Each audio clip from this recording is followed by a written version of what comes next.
This free step-by-step video comes to you directly from Haynes, creators of the world's best repair manuals. Fix your car or truck the right way with our accurate and reliable information at your side. You can complete more than 200 jobs on this vehicle when you purchase the complete online manual at Haynes.com.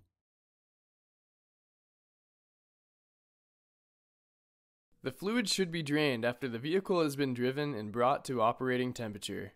Hot fluid is more effective than cold fluid at removing built-up sediment.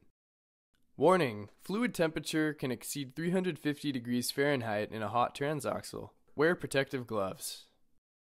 Put the transaxle in park and turn off the engine.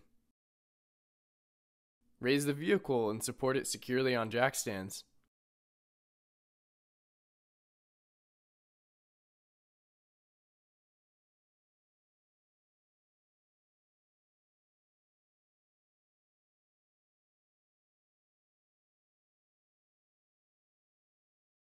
Position a drain pan under the drain plug.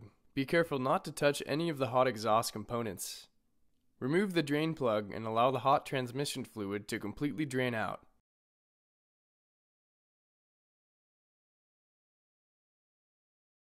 Once the fluid is drained, reinstall the drain plug and tighten it securely.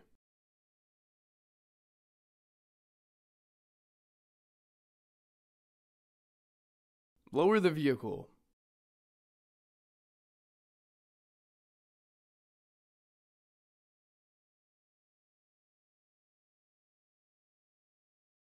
Remove the transmission fluid dipstick, and with the engine off, add the specified transmission fluid through the dipstick tube while using a funnel to prevent spills.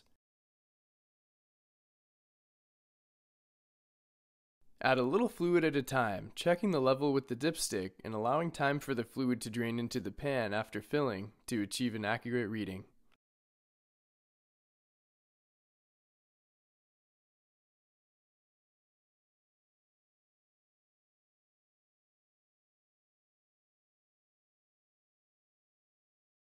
Start the engine, and with your foot on the brake, move the shift selector into all positions from park through low.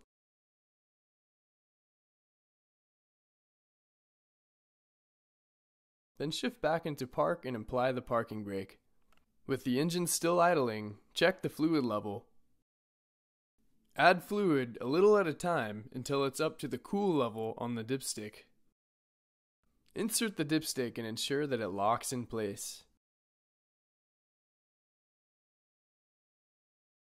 Note: after the fluid has been changed, the CVT fluid deterioration date must be changed using a factory consult scanner. See your dealer service department for this procedure.